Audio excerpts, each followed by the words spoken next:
Welcome to this week's episode of Successful AF, the podcast for people who've climbed all the ladders, ticked all the boxes, and still feel like success is a million miles away. Before I dive in, I want to give you a heads up that today's conversation touches on some heavy topics, including suicidal ideation and sexual assault. If these topics might be triggering for you, please take care of yourself and feel free to skip this episode. Today, I'm joined by Katrina Burke. Katrina's story is one of those that makes you realise how many lives we can live in just a few decades. From leaving a long-term relationship at 24, expecting her happily ever after, to spending almost a decade in what we now call a situationship, to developing chronic health conditions that no one had the answers for, to hitting rock bottom. Katrina's journey has been anything but linear. But here's what I love about Katrina. She's turned all of that pain into purpose. She's a coach, a mentor, trained in hypnotherapy, but more than that, she's someone who's learned to find calm in the chaos and stability in the storm. Her approach to success isn't about reaching some mythical endpoint where everything is perfect forever. It's about finding your version of utopia in the madness. Katrina is refreshingly honest about the realities of healing, the challenges of building a business, and the current state of the dating world. She's someone who's done the work and has come out the other side with genuine wisdom about what it means to take radical personal responsibility while still having fun along the way. We dive deep into everything from the pendulum swing between masculine survival mode and feminine calm to why the advice to heal yourself first might not be as helpful as we think. Let's get into today's episode. Welcome, Kat. Thanks so much for being here. Thank you. It's a pleasure. I'm just really excited about this. I feel like we're going to have a really juicy conversation. So let's dive straight in. Tell us your story. Absolutely. Okay. I am a coach, a mentor. I'm trained in things like hypnotherapy and counseling and business strategy. And I have a lot of intuitive work that I do with clients. But my story had nothing to do with this, or so I thought. Of course, we all have lived multiple lives by the time we're in our 30s, it feels like. So I usually start my story with when I left a long-term relationship with when I was 24. It was one of those relationships where we just grew apart. It wasn't going where, like, I always wanted to be a mother and have babies. And even though I never really said that out loud, it was just what you assumed was going to happen back then.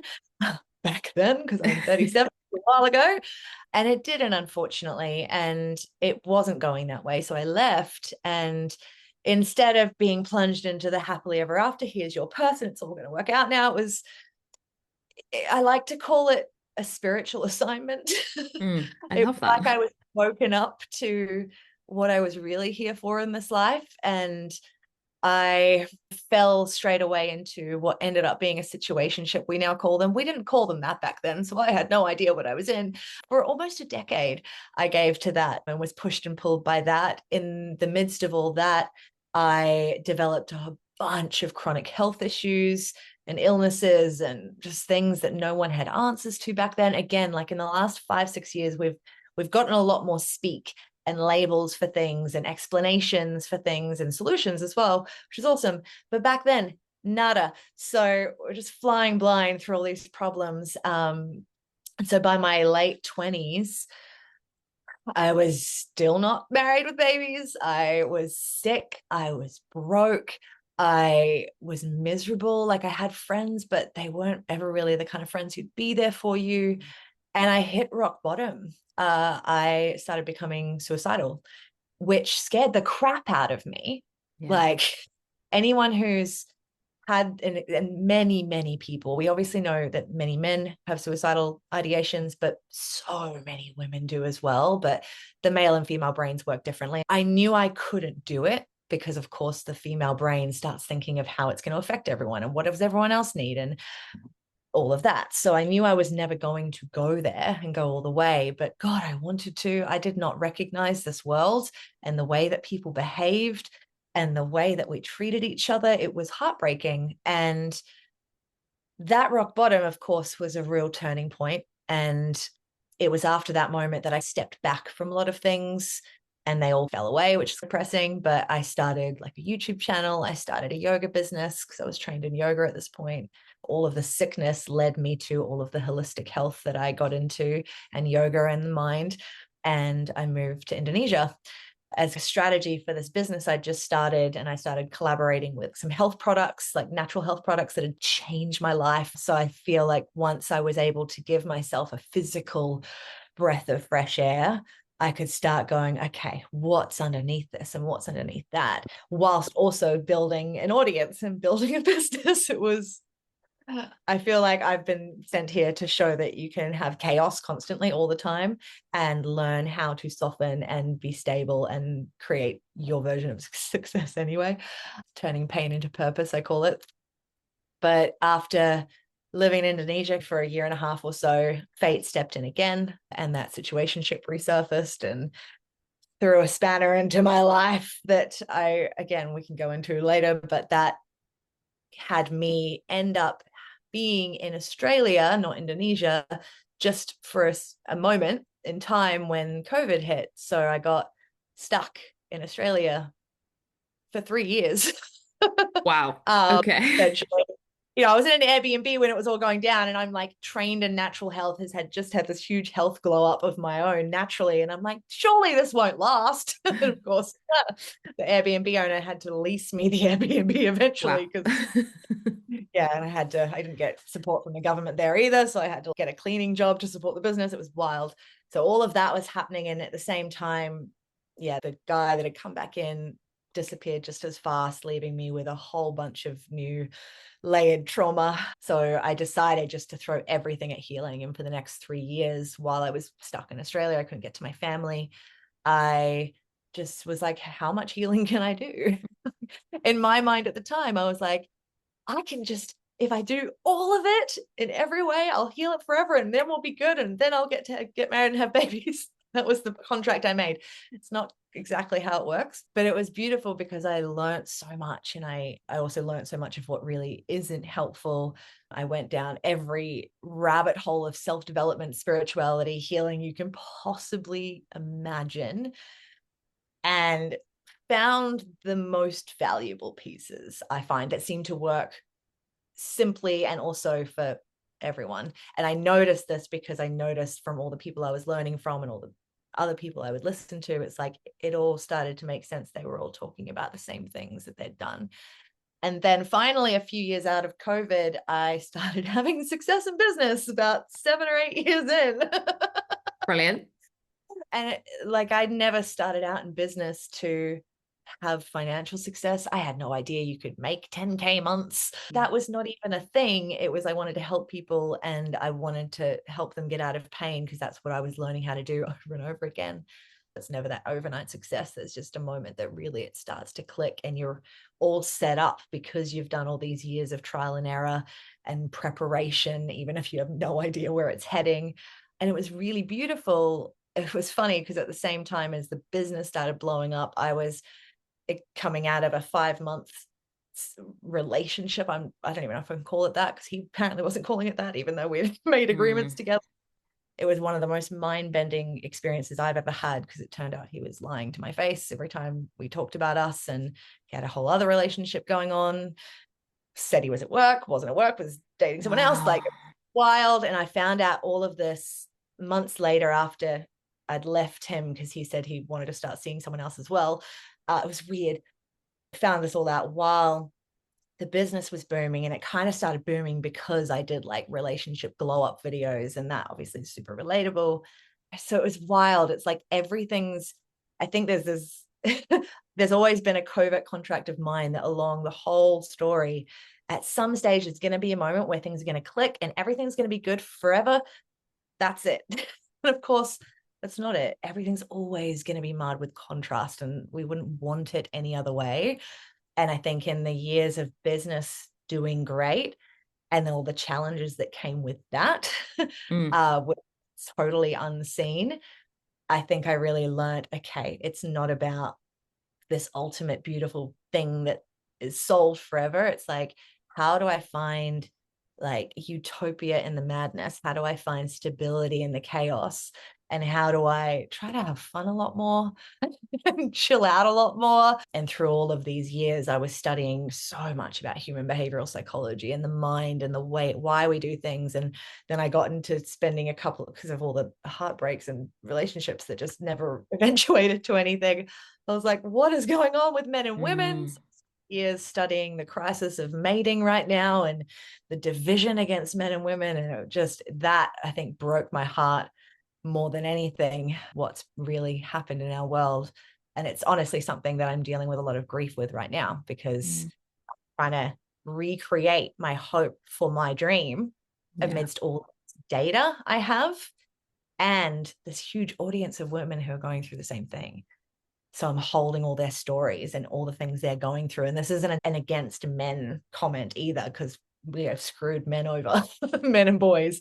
So there's two sides of this that I totally understand. But yeah, holding all of that has become really interesting for me. So I'm in this big season now of spending a few months of like, just, okay, stop, grieve, and prepare for what's next. Because I feel something or many big things are coming. So yeah, that's in a nutshell, to be vague. That's a bunch. There's so much to unpack there.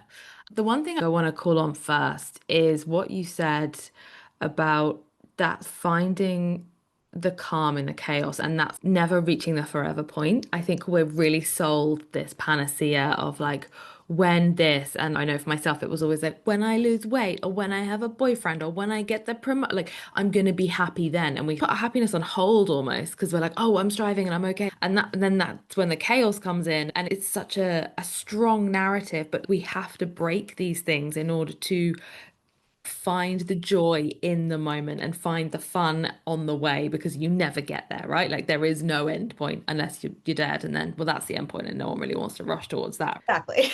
We're all going to get there, but let's not Yeah, rush. yeah. Let's take our time on that one. Absolutely. And it's, yeah, it's something that I'm really glad that I've come to and I really intentionally create in my day to day. And then, of course, the women who have worked with me will say I'm always like a broken record with them. Anytime they get a little bit too chaotic, I'm like, hey, have you like had a laugh today? Yeah, Or have you self care today? They'll be like, oh, I know it's annoying, but it's just like, why would we delay that? I couldn't even conceptualize that though mm, from the original chaos I was in. And like when I say chaos, it's interesting because I'm from a pretty grounded background when I look back now. Like my parents, we had all sorts of problems. There was all sorts of stress in our household, of course, but they chose each other and they stayed together. So I've got the secure attachment style. I've always expected that a relationship was going to go somewhere. I'm always assuming the best in my partners and the people around me. So I've had this really stable, like, part of me, but then I've spent 10, 20 years out in this world that's so chaotic and so unstable. And a lot of people haven't come from those kind of backgrounds. So I've like fragmented myself over the years in so many ways. Part of it was why I decided to get into helping others, because I was like, I can't have gone through this much variety of messed up stuff and learned how to find stability in it to not help people. yeah. But when I look back at it, as soon as I left that relationship, I was thrown into chaos, one after the other, like month after month, year after year, in so many different ways, shapes, or forms. I'm talking like, there's sickness. I developed an eating disorder because I knew I couldn't digest food, but I had candida, so I was craving bad food. I had sexual abuse and stalking and harassment by authority figures, and all sorts of things went down, right? So many different things. And so by the time I got to the years where I really delved into healing, I probably, like, on the front, I was always able to put on a good face. But there was a certain point, especially around the time that business was taking off, that I finally felt a shift in my being, is the Mm, only way to describe it. I finally felt like, whoa, something changed. And a big part of this is the thing that's so impossible to sell, but it was taking absolute radical personal responsibility for everything. And it, including the relationship that I just found out he'd been doing all these really shady, awful things. And instead of going, he is the narcissist, the liar, the gaslighter, all the Mm. things. I was like, "Wait, if I've attracted that, how am I those things?" Yeah. But And that's a big thing to take on. And as you say, no it's a one wants to lot. do that. No one wants to do that. Neither do I. But I just, as I was really deep in the, I'm committing to all the healing, and so I did it, and it was such a missing piece. And that was woven in as well with beautiful hypnotherapy practices and timeline healing stuff that I did over and over and over and over again. I was obsessive, but something happened, and it was like I all through my system felt, oh, I'm okay. I'm safe now. And I'm aware of where this is all coming from. And I'm going to choose differently and it's going to be okay. It's like when you do a health kick and you're like, oh, I feel good. And then we usually sabotage it. But it was like that where I was like, I tasted something that I knew, which was probably like a lot of my childhood before things got so messed up. It's like, oh, that breath of fresh air in my being. I was like, oh my Mm. God, I'm in control. I am actually in control. It was like that taste of calm that I hadn't had in so long because I'd been trying to survive I say on my own, but I was in another country from my family, couldn't Yeah. get money from the government ever for anything where I was. I'd just been in this survival stress state Mm. constantly every day. So, yeah, that access to the calm me again was like, okay, so the Yeah. pendulum swung this far into like masculine survival, and now I had like a point of reference for bringing it back and like starting to swing it a bit this way and go, hold on, who is she and who is she now in her 30s, and how can I start to incorporate her more in my day? And I won't keep talking about this, but there is a piece to this that I find really powerful with clients, and it happens every time when a woman comes to me in heaps of survival, like me. We usually end up swinging the pendulum all the way to feminine, and then we have to bring it back a little bit and find middle ground because all the way feminine is so good. Like, why did we decide to work 50, 60, 70 hours a week plus do everything else, and our systems aren't good for it? But it's the world we've chosen for now.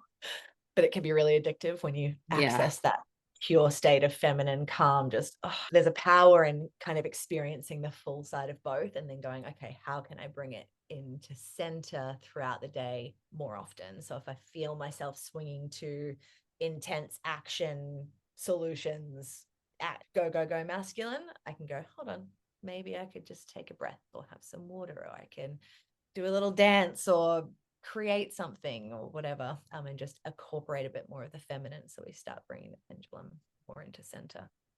For sure. I think there's many things you said there, but like the first thing I think is actually it feels like when we try and access the feminine, it feels like it's a whole journey. But what you've just said is that there are small moments of accessibility where we can, as you say, move your body or create something or just actually be still for a moment.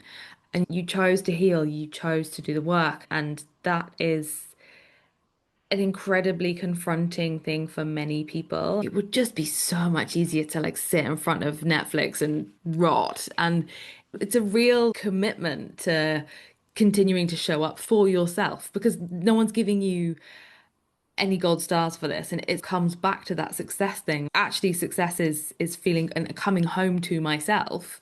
Whereas like before I was chasing those gold stars and it's a challenge, right? Absolutely. And like you said, the chasing thing and it's the happily ever after thing, right? And don't get me Yes. wrong, I love the Disney fairy tales, the old ones, the new ones, but but like I love them so much, and I think that so much of life can be a fairy tale, and we can't just expect it all to fall into place without doing anything. And so I think we all have that point as women where we realize that. But also, I mean, a lot of clients I work with, funny enough, a lot of my audience are single women struggling the same ways that I have in the dating world. But a lot of my clients are usually married happily. It's really interesting that that's the dynamic that I've attracted a lot more as clients, because I have to constantly remind them, hey, like your healing journey or whatever, what's the destination? No one's really thinking about what the destination is. You can get to destinations of healing, and then beyond that, there's always going to be stuff that comes up. But I'm always reminding them, like, just relax a little bit. Like, you've got a husband, you've got a job, you've got a business, you've got kids. You don't have to do this all day, every day. Like I was guided to, like, for some odd reason, I have not been sent a man who is able to have a relationship for almost 14 years. Not for lack of trying. I feel Mm. like, but again, there's that. Probably there was a few years where my chaos scared them away, but it was definitely more often than not, and this has literally been verbalized by almost every partner, that my calm has scared them away. But yeah, like that was my path. And it, for some reason, I just went all on, all in, over and over. But it's not what I recommend. I Mm. recommend incorporate healing, incorporate challenging yourself with stuff every day. And I simplify everything in the work that I do because our brains are so clogged up anyway. But like, just try to have fun a bit more, try and enjoy it. Let's simplify things so you can still do the change work every day. But go and run around and be silly with your kids. That can be your workout for the day. It doesn't have to be so intense, because if I look back, I hate the word regret, but I'm just like, oh, I just wish I'd gone out and had a bit more fun throughout all of that Mm. and not taking it all so seriously. Like we're all actually winging it. So I think it's incorporating a bit of everything is so powerful, but just not taking it so intensely or so seriously. And I love that so many women are waking up to this more now. Mm. um if we talk about the dating world, which I know we're not so much on this podcast, but like But men, let's. we're inviting the masculine to step up and learn, hey, it's not going to be a happily ever after. Relationships is still going to be challenging. Let's all just pick someone and go for it. Yeah, let's just do the work together. Do it, because love is the most healing thing of all. Yeah, And I always talk about love when I talk about business, because all of it's related. Like everything is connected. We know this. And how your relationships are is going to affect your business. It's going to affect the success you have in any arena. Because how we do one thing is usually how we do anything. So yeah, I think it's powerful to address. I really love that. That leads us into our next question. How has your definition of success changed? And what does success mean to you now? It's evolved so much throughout all of those different seasons. Yeah. But the most interesting thing to this day that is still the common denominator is people can come to me and write me a 10-page like memo about everything that's wrong. But when I ask the question, well, where do you want to be? What's the ideal outcome?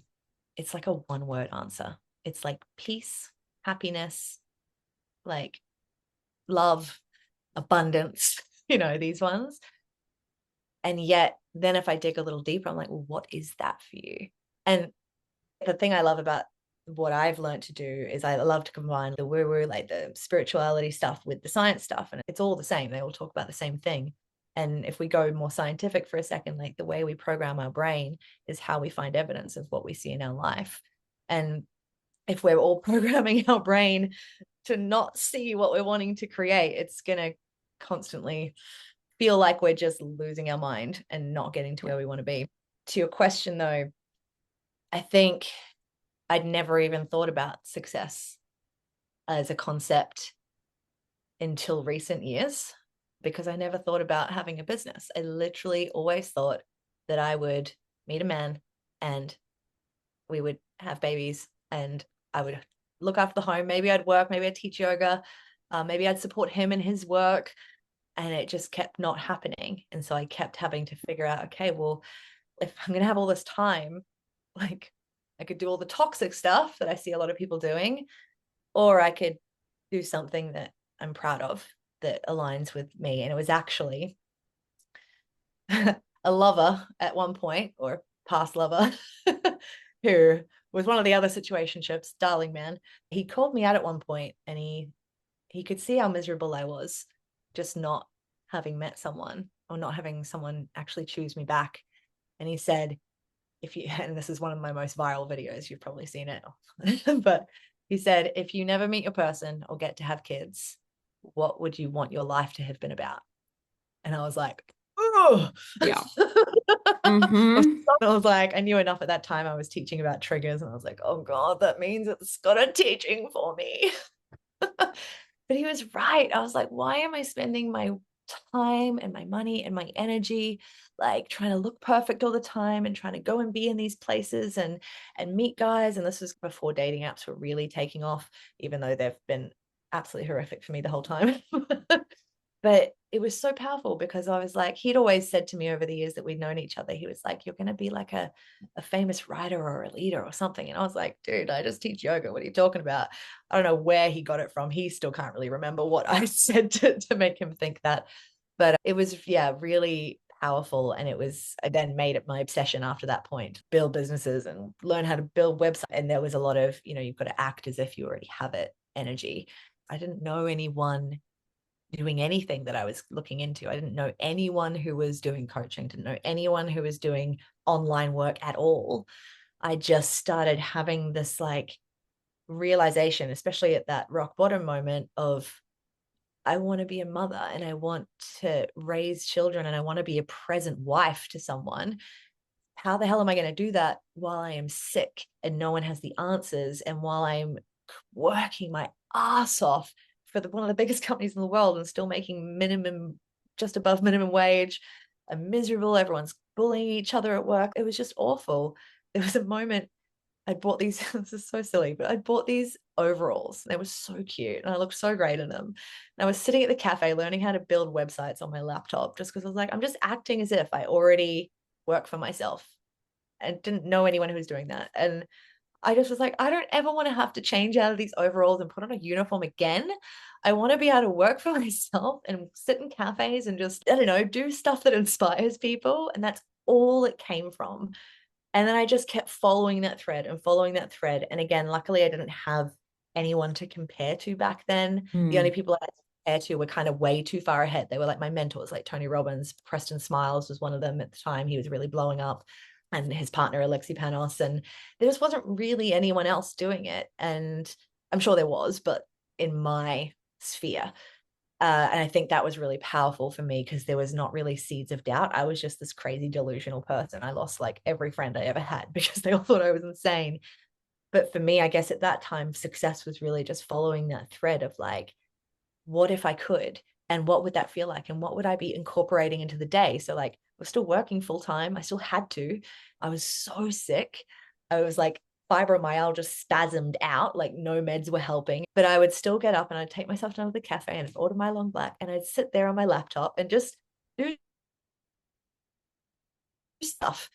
And people thought I was working. I'd be like, oh, I'm just like learning to build websites, or I'm learning to do videos and edit things. And just one thing led to another, led to another. And then I was off overseas, actually running my little YouTube channel and my little wellness business with these health products that were really great for me.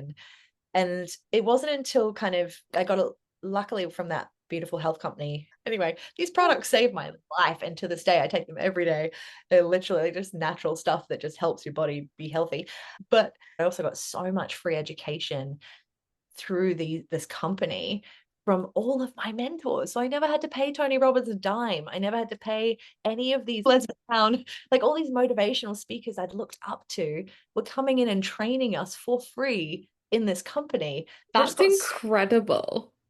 like 4 years of free education for everything. I never planned to be a Whole Foods supplement peddler, but it was one of those things on the path that I was like, this makes absolutely no sense. But if it's helping my body and it can help me make money, and I'm just going to follow it. And for 4 years, I just didn't make a lot of money, but I learned so much. And I think in those years, it really started to open my mind of what was possible in success in where I wanted to go. And at this point, I'd always known I wanted to be like an amalgamation of Tony Robbins and Abraham Hicks, because I know Tony's very much like the brain science side of things. And then Abraham Hicks' teachings is very much the woo-woo channeling, which happens for me a lot.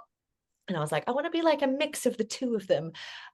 So success throughout those years was really just learning and becoming better, and then learning how to integrate it and make it me, rather Mm. than trying to be like everyone else, which is a real trap when you're in those kind of setups or just in the online space now. And then when my coaching, because I had the health business and then I had my coaching membership, which was kind of just doing quietly in the background for anyone who wanted to join. And I was like underpricing it like ridiculously, and so no one was really valuing it. Mm. But it was great because I was showing up every Tuesday to do the call, even if no one showed up. And I was like, I'm just going to make this my thing. And over those years, it really became a lot more of integration of the systems and the setup and the customer journey and the customer flow and all of the links and everything. I was like, just as Abraham Hicks says, getting ready to be ready to be ready. And so when business, like when everything started going viral, which is not the thing that has to happen to be successful, but it was a thing that helped at that time, I had everything ready. I was Mm. prepared. Systems were prepared. The payment systems were set up. I was making like $1,000 a month from my business as a whole at that point. But I was prepared to be making a lot more. I just had no idea. But it was because in those years I'd started seeing people who were making $10,000 a month and 20,000 and 100,000. I was like, that's insane. Like Yeah. that's stupid. But that very response I just had highlighted me to all the belief systems I had about money. And so I actually spent a couple of years during COVID while I was having to do housekeeping work to support my business. I just listened to money mindset books and podcasts all day, every day. I have a beautiful like money mindset and strategy program that is super beneficial for people because it's just simple stuff that helps bend our brains in a better way. Mm.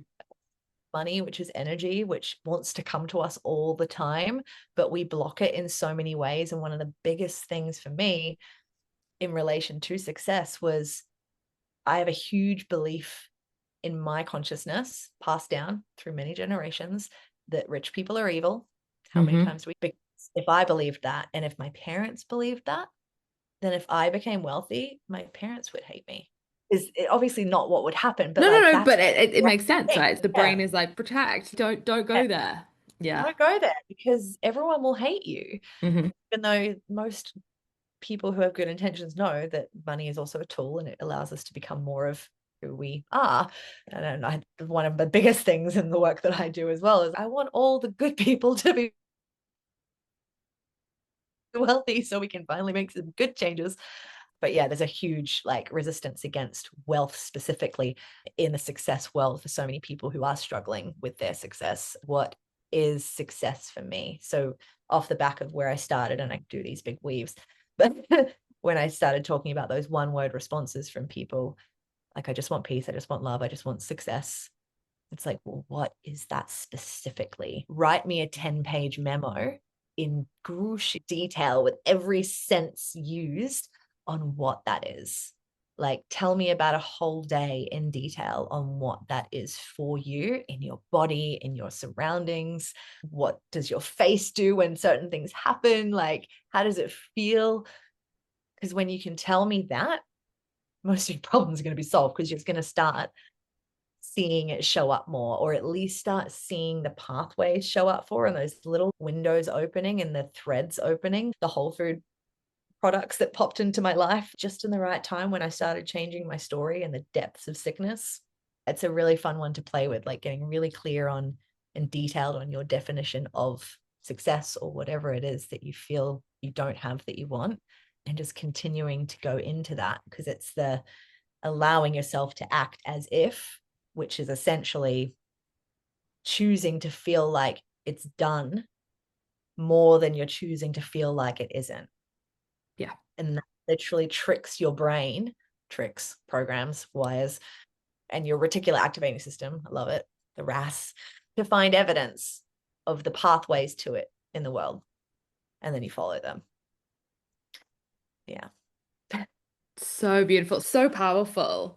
I think the specificity piece is so important, and it's something that people really miss in my experience. One of my coaches is always sort of saying vagueness is the first distortion of the mind, and it's true with everything, right? If something is bad and you're like, oh, something's bad, and you're like, well, what's actually bad though? And you get to it and you're like, okay, you probably can deal with this small thing that you've somehow made into a huge mountain. I could have this conversation all day, but I do have another question. We've touched on these, but what challenges have you had to overcome? I think the biggest challenge was I was probably quite naive to the real world. I think we all are for a Mm. really long time. So I think some people get away with it forever, and I envy them. I think the internet's really opened it up in great ways, but also in challenging ways. I moved through so much of my life, honestly, up until the last few years, just assuming that people would be who they said they were and Mm. do the things they said they were going to do. And so I've had my heart broken many times, but I set that up by my secure assumption that people were just going to stay and do the thing.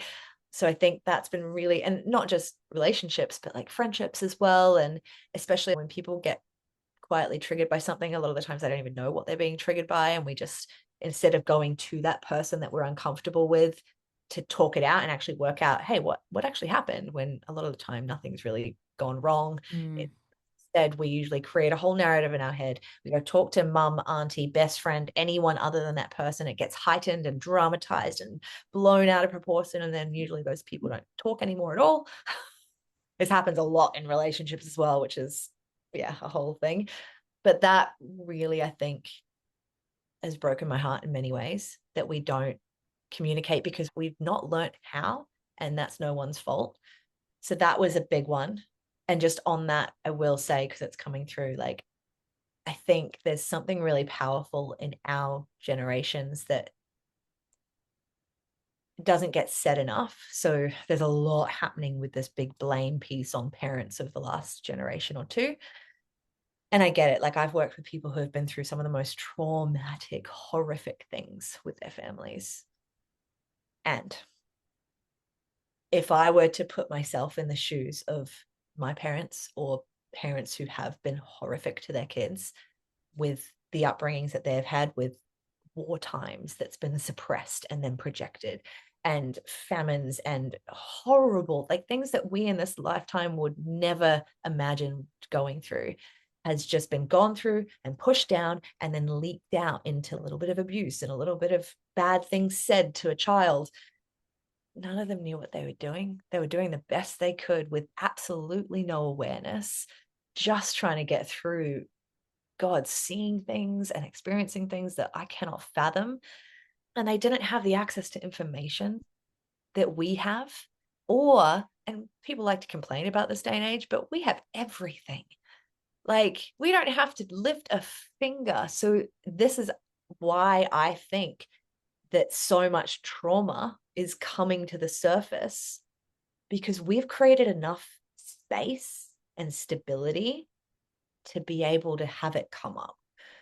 And it sucks because it's coming up and no one really knows what the frick we're doing. And all the therapists are telling you to get rid of your parents and that'll solve the problem, except it just morphs the trauma into something different that gets Mm. passed on in a different way.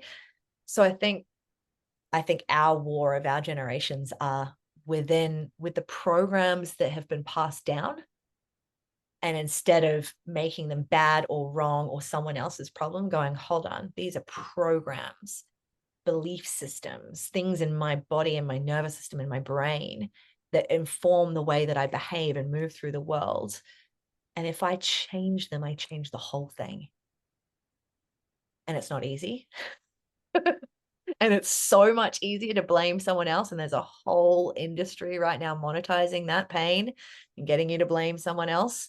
And it makes a lot of money because it gets a lot of attention.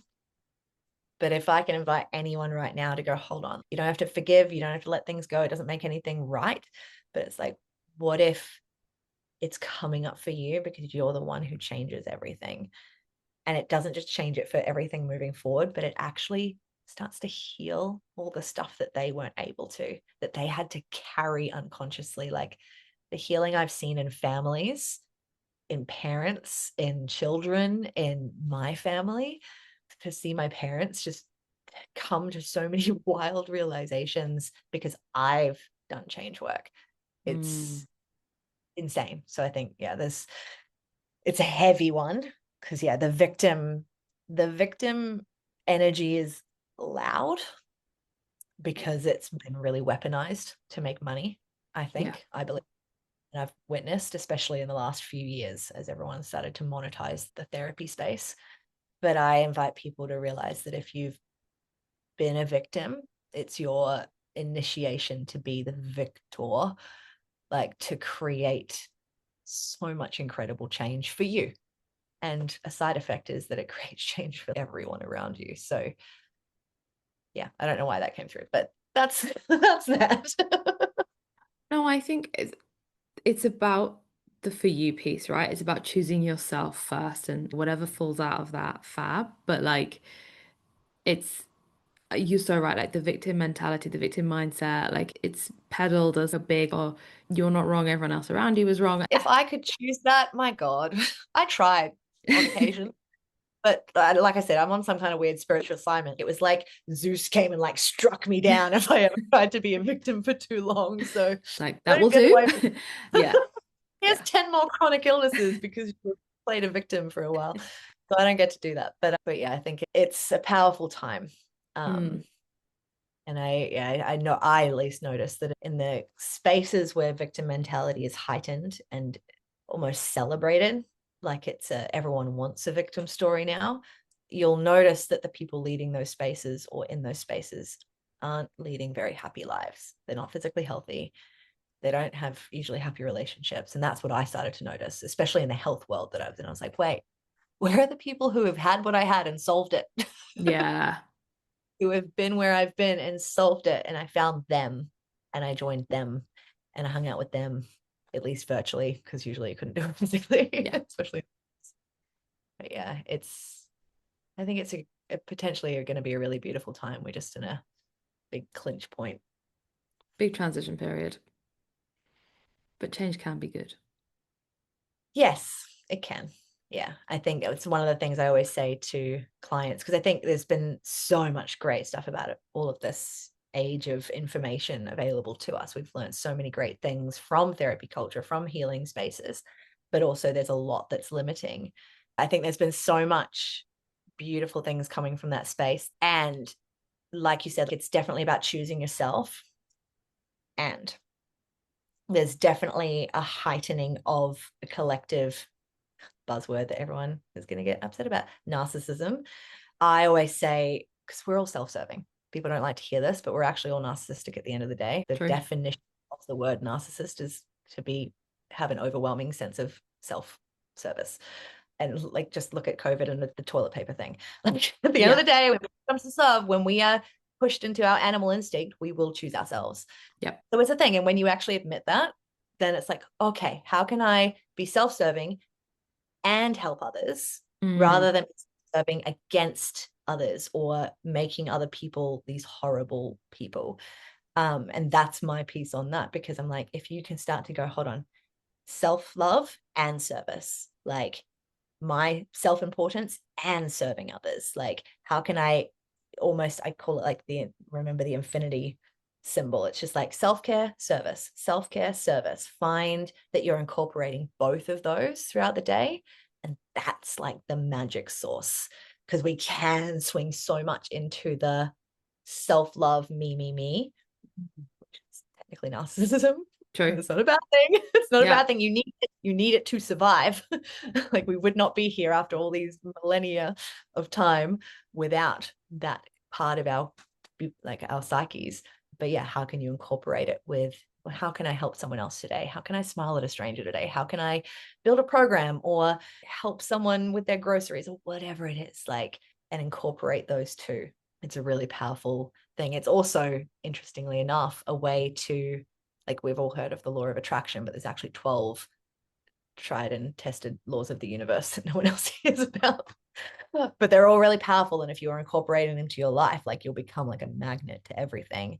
And the simple concept of self-care and service is essentially activating all of those at once without having to go, okay, I need to think of the law of oneness and I need to think of the law of assumption and I need to think of the law of attraction. And I like just Yeah. like self that's yeah.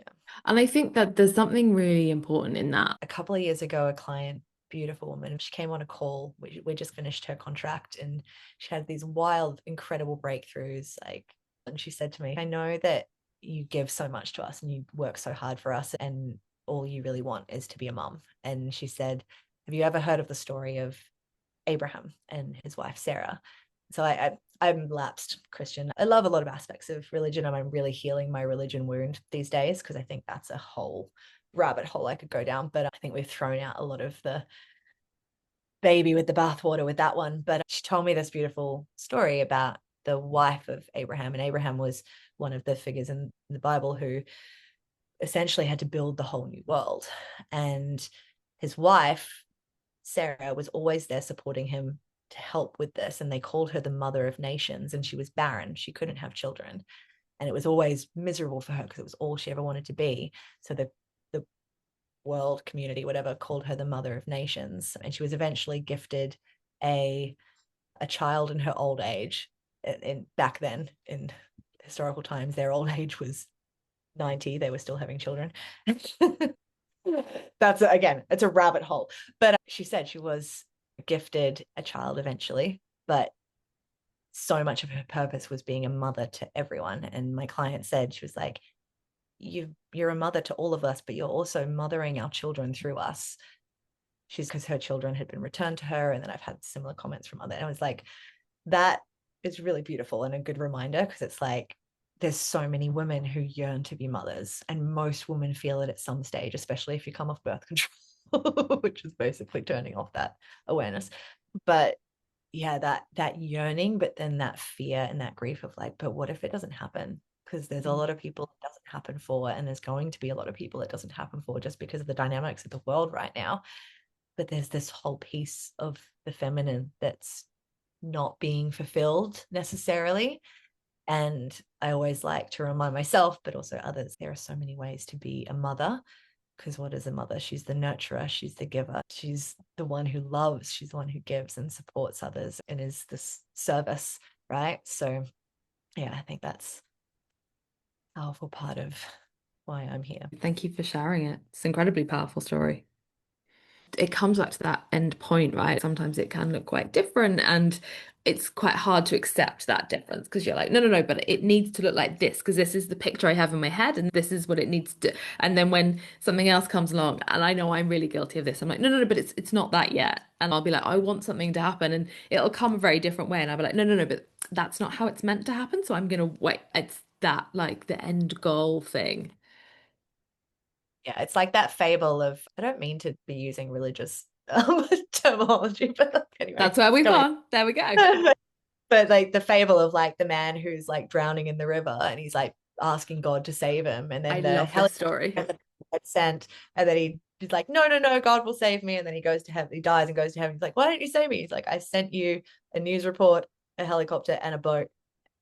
What more do you want? Yeah. And I've been the same. Like the amount of times I've seen things on like little memes or quotes online that are just like the sign or the path that you've been asking for, you've probably said no to because it didn't look the way you expected. Same with the person, same with dating, especially in business. There's so many things in my business. Like I hear a lot of people saying, oh, you want to attract like your ideal dream clients. No, you want to attract clients so that you can hone your skills and be really good at what you do. Like if someone had said, oh, only take on clients that are like dream clients, we're going to do everything you say and pay on time and all, like, how would you learn anything? Mm. You should be prepared to take on the people who need the service you have. So, I mean, that same with the health business that I got into. I always joke, I'm like, did I think that the pathway to my dream would have been selling people fruit and vegetable supplements? No. But they got me healthy enough to be able to do everything else I've done. So part of Yeah. the path. Brilliant. And Yeah. so got all the free education, got heaps of support for years. Again, it's that no one has the path for you. And a lot of what I've done for myself, it's been my process I've noticed has been really powerful. So it's what I walk other women through is like, we get your physical health in a really good space, because for women, when we're physically more stable and hormonally stable, it's a big one, like Mm. we have clarity to the path and to our own guidance, and we have more energy to go, I'll try that weird thing, or I'll go to that thing, or I'll whatever. And then there's other layers to it, of course, but I think there's so much to be said, even just for something as simple as that, which shows us we can trust ourselves more because our body is incredibly powerful. And then what else could I do? Or, that's weird that that's popped up. Maybe it's connected. Interesting to follow the thread. Hugely. Final question, and I'm really interested in this one. What advice would you give your younger self? I love this one. Oh, stop chasing boys and men. If only I'd known. Although, to be fair, like the fact that I didn't has made for a couple of really interesting, spicy books that I've written. that seem to be popular. But yeah, one of my girlfriends who teaches menstrual health and cycle awareness uh, says it so well. Nature has the answer for us. The egg does not chase the sperm. She's like, So true. of course, we don't learn a lot about our reproductive system even in school. I don't remember learning anything about ovulation, fertilization, like menstruation, anything like that. But the egg only gets released if there's enough health in the body for her. So if she's healthy, she comes out and presents herself healthy, ready, grounded. And then the healthiest sperm has to work his way to her. And even then, she gets to decide if the health is compatible before she lets him in. And I think it's such a good reminder. And especially now where we're in this kind of world where we've turned dating into something it's not, and we've turned relationships into something they're not, and we've just made a mess of everything. Honestly, I don't have many good things to say about it at this point. But for me, I think, of course, I just fell into the chaser role by virtue of the fact that I just did assume that relationships were going to become relationships. I missed the memo that they weren't. Of course, there was no memo, but felt like there was a memo. But I think the memo was more just a lot more people come from homes where they don't have an idea that a relationship can be this incredible thing that builds a life. But yeah, I think I would pay less attention to boys. Mm, Obviously, always be open, but to learn more about who you are and exactly what you want, specifically long term, regardless of how exactly it works out or if it all works out perfectly, but really get clear on it, because that helps to identify so fast if a male is on the same page. And yeah. then so maybe teach her a little bit about the chemical releases of oxytocin, because it's all well and good to say all that, but if you don't have any kind of touch for months or years at a time, has been my experience. As soon as someone gives you a kiss, it's just like, ah.